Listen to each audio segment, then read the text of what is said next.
Hi అండి. తమిళనాడులోని మేల్మరువత్తూర్ ఆలయం అండి ఇది.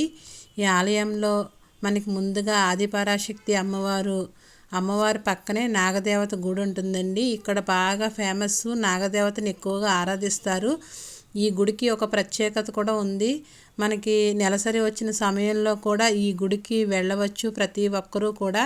ప్రతి ఒక్కరూ తమిళనాడు అనగానే మనకి అయ్యప్ప స్వామి టెంపుల్ గుర్తొస్తుంది కదా. అయ్యప్ప స్వామి టెంపుల్కి ఆడవాళ్ళు వెళ్ళకూడదు అనే రూల్ పెట్టారు కదా. దాని తర్వాత ప్రతి ఒక్కరికి, ఆడవారికి మగవారికి సమానంగా హక్కులు రావాలని తమిళనాడులోని ఆదిపరాశక్తి అమ్మవారి టెంపుల్ని అయితే నిర్మించారు. ఇక్కడ ముసలివాళ్ళు కానీ, చిన్నపిల్లలు కానీ ఎవరైనా సరే ప్రతి ఒక్కరూ ఈ మాల వేసుకొని, ఇడుముళ్ళు కట్టుకొని ఈ ఆదిపరాశక్తి అమ్మవారి టెంపుల్కి అయితే వెళ్ళొచ్చు. మనకి నెలసరి అడ్డు వచ్చినా సరే మనం డైరెక్టర్గా అమ్మవారి గుళ్ళోకి కూడా పంపిస్తారండి. ఇక్కడ ఆచారం ప్రకారం ఋతుస్రావంలో కూడా అమ్మవారి గుడికి వెళ్ళే ఏకైక ఆలయం మేల్మత్తూర్ అండి.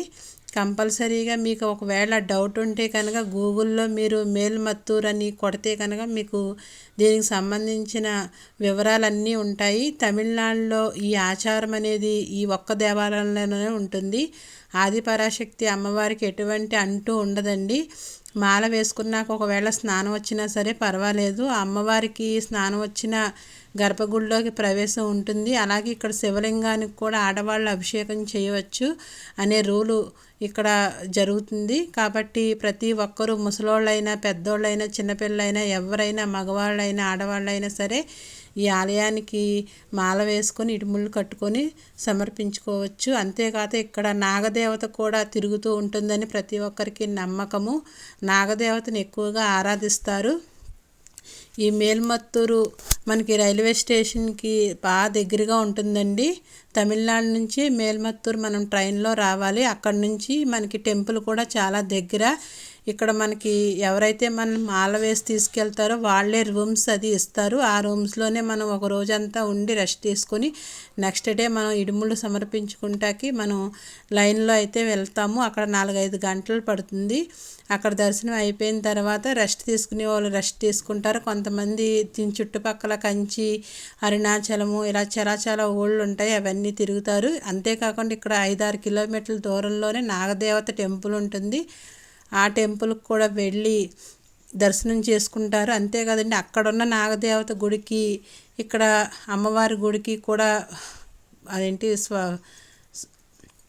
అండర్ గ్రౌండ్లో దారి ఉంటుందని చెప్తూ ఉంటారు. పెద్ద పుట్ట కూడా ఉంటుందండి. ఇక్కడ మాల వేసుకున్న వాళ్ళు అయితే ఆ పుట్ట కూడా చూడొచ్చు, లోపలికి వెళ్తారు కాబట్టి. ఇక్కడ అంతేకాకుండా ఈ మాల్లో ప్రత్యేకత ఏమిటంటే మీరు ఎలాంటి కోరుకున్నా ఎర్రని వస్త్రంలో చిల్లర డబ్బులు పెట్టి మీరు కోరుకున్న కోరికని ఒక పేపర్ మీద రాసి ముడుపు కట్టి ఈ మాల వేసుకున్న వాళ్ళు పీఠం దగ్గర పెట్టుకుని తరువాత ఆ ఇడుములతో పాటు ఈ ముడుపును కూడా తీసుకొచ్చి అమ్మవారి ఎదురుగుండా పెద్ద హుండీ ఉంటుందండి. ఆ హుండీలో వేస్తారు. ఇది ఆచారం. ప్రతి ఒక్కరూ కూడా తమ ఏదైనా కష్టాలుంటే ఆ కష్టాలన్నీ అందులో రాసుకొని ఆ ముడుపుని అమ్మవారికి సమర్పించుకుంటారు మాల వేసుకొని.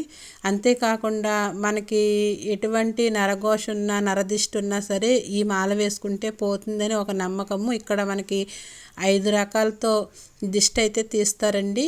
అక్కడ తీయడం కాకుండా ఈ మేల్మత్తూరులో కూడా కొబ్బరికాయలు, నిమ్మకాయలు దిష్టి తీసుకొని పాడేయడం జరుగుతుంది. అంతేకాక మన ఇంటికి వచ్చినప్పుడు కూడా నిమ్మకాయలు ఇస్తారు మన ఇంటికి దిష్టి తీసుకోమని. ఇది దిష్టి కూడా ప్రత్యేకంగా ఈ అమ్మవారికి ఎక్కువగా మనం తీసుకోవచ్చు. నరదిష్టి కూడా పోతుంది.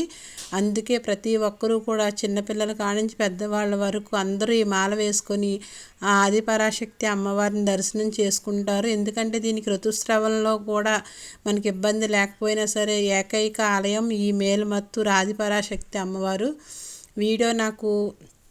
ఈ వీడియో ఆకివీడులోని శారదా గారని నాకు ఆవిడ పంపించారండి. ఆవిడకి చాలా కృతజ్ఞతలు తెలుపుకుంటున్నాను. మొత్తం వీడియో అంతా ఆవిడే తీసి నాకు పంపించారు. ప్రతి ఒక్కరూ ఆవిడకి కృతజ్ఞతలు చెప్పి థ్యాంక్స్ అని కామెంట్ చేయండి. వీడియో నచ్చితే లైక్ చేయండి. ఆవిడ వీలైనంత వరకు వీడియో తీయగలిగారు. ఒకవేళ నాకు ఎప్పటికైనా అవకాశం వస్తే మేము మంచిగా వీడియో తీసి మీకు మళ్ళీ నేను చూపిస్తాను. ఒకసారి అమ్మవారి దర్శనం చేసుకొని ప్రతి ఒక్కరూ అవకాశం ఉన్నవాళ్ళు ప్రతి సంవత్సరం ఆ ఆదిపరాశక్తి అమ్మవారిని అందరూ మాల వేసుకోవాలని కోరుకుంటున్నాను. వీడియోకి లైక్ చేసి ఛానల్ని సబ్స్క్రైబ్ చేయండి.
வீடியோ எடுக்கக்கூடாது சொல்லியாச்சு. ஷாப்பு